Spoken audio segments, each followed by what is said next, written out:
Trump issues appeal for unity in First State of the Union.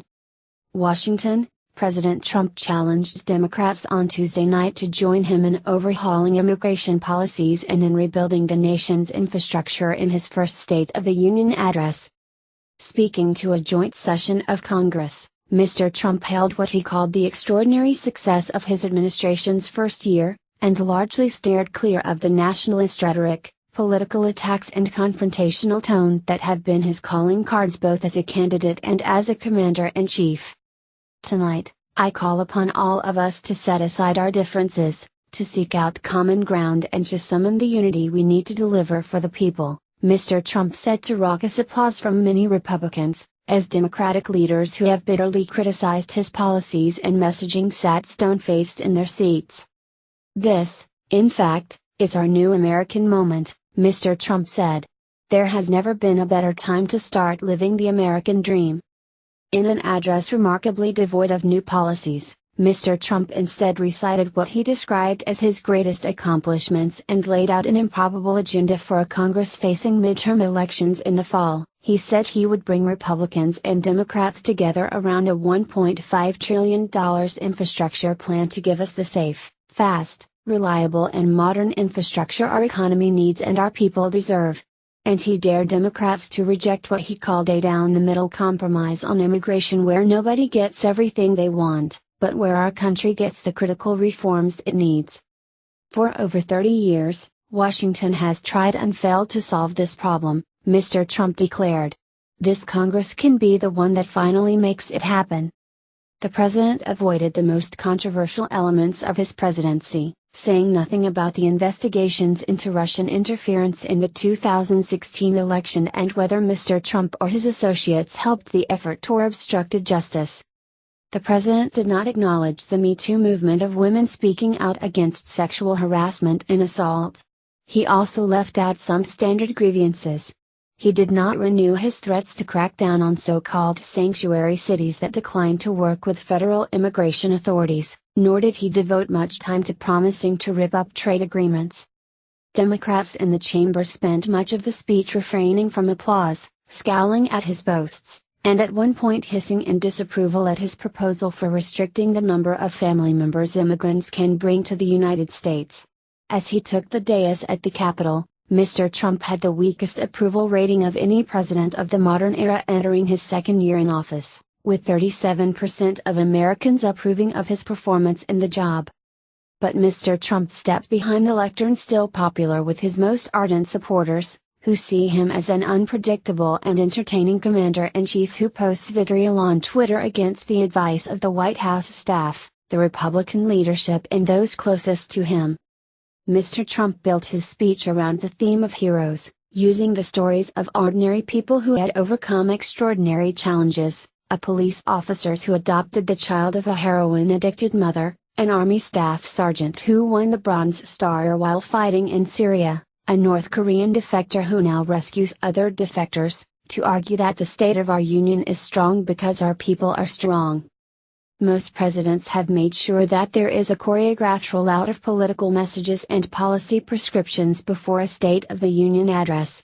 But Mr. Trump's past week has been consumed by the revelation that he sought last year to fire Robert S. Mueller III, the special counsel leading a Russia investigation, and by the abrupt departure of the FBI Deputy Director, Andrew G. McCabe, whom the president had railed against as politically corrupt. At the same time, Republicans are pushing to make public a classified memo that they say shows a politically driven effort by the FBI and the Justice Department to malign Mr. Trump with manufactured allegations of links to Moscow. Democrats say the memo is a set of cherry-picked facts to distort the origins of the Russia investigation and undermine the inquiry. On his way out of the chamber, Mr. Trump could be heard reassuring a Republican congressman that he supports the release of the memo 100%. Presidents historically use the annual State of the Union address to tout the successes of their administrations. Mr. Trump went even further, using his time in the spotlight to describe what he views as his major successes during his first year in office: job growth, the confirmation of Neil M. Gorsuch to the Supreme Court, the rollback of regulations, a $1.5 trillion tax cut, the defeat of the Islamic State in Iraq and Syria, and historic gains in the stock market.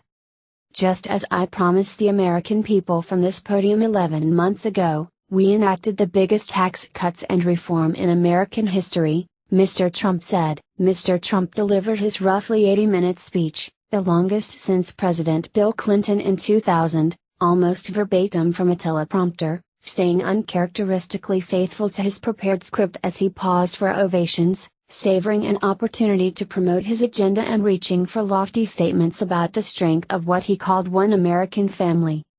Yet similar rhetoric by Mr. Trump has not lasted long.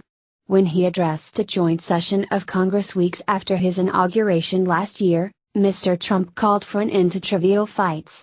Days later, he was on Twitter charging that President Barack Obama had tapped his phones in Trump Tower. Mr. Trump's tone became markedly sharper as he turned to the issue of immigration, seeking to link crime and terrorism to the United States immigration policies. He highlighted the parents of young girls killed by immigrants who entered the country as illegal, unaccompanied alien minors, saying it was time for Congress to finally close the deadly loopholes that have allowed MS-13 and other criminal gangs to break into our country. The president delivered his speech in the middle of an intense immigration debate in Congress about the fate of the so-called Dreamers, young people who were brought illegally to the United States as children. Mr. Trump has repeatedly expressed sympathy for the Dreamers and used the speech to reiterate his proposal to grant them legal status, including a path to citizenship, in exchange for stepped-up enforcement, the building of a wall on the southern border with Mexico, and a reordering of immigration laws that gives priority to higher-skilled immigrants. It is time to reform these outdated immigration rules, and finally bring our immigration system into the 21st century, Mr. Trump said. The president, who shocked lawmakers this month at an Oval Office meeting by using a vulgar term to disparage African nations, went out of his way to present himself as tolerant and appreciative of the nation's diverse people. So tonight I am extending an open hand to work with members of both parties, Democrats and Republicans, to protect our citizens, of every background, color, religion and creed, he said. But the proposal has drawn condemnation from Democrats who call it mean-spirited and anti-immigration activists who see it as an unacceptable grant of amnesty. Democrats used the occasion to send their own message to Mr. Trump on the matter. They invited Dreamers who were to lose their protections from deportation, as well as family members of people the Trump administration has detained and deported, to sit with them in the House chamber as the president spoke. Mr. Trump provided little in the way of specifics on the infrastructure proposal, other than to say that it should tap into private sector and state and local funds in addition to federal dollars for a national initiative to reclaim our building heritage. Although the idea has wide bipartisan appeal, the details have the potential to start regional battles among lawmakers and partisan fights over how to pay for it. The president also promoted what he called his achievements around the world, calling for steep investments to make the American military so strong and powerful and hailing victories against the Islamic State, also known as ISIS, as a vindication of his pledge last year to extinguish the group from the face of the earth. 1 year later, I am proud to report that the coalition to defeat ISIS has liberated very close to 100% of the territory just recently held by these killers in Iraq and Syria, Mr. Trump said.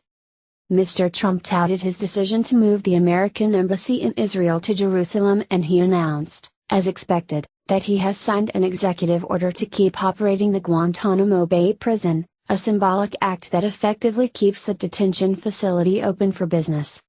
He also called on Congress to make sure that foreign assistance dollars only go to America's friends.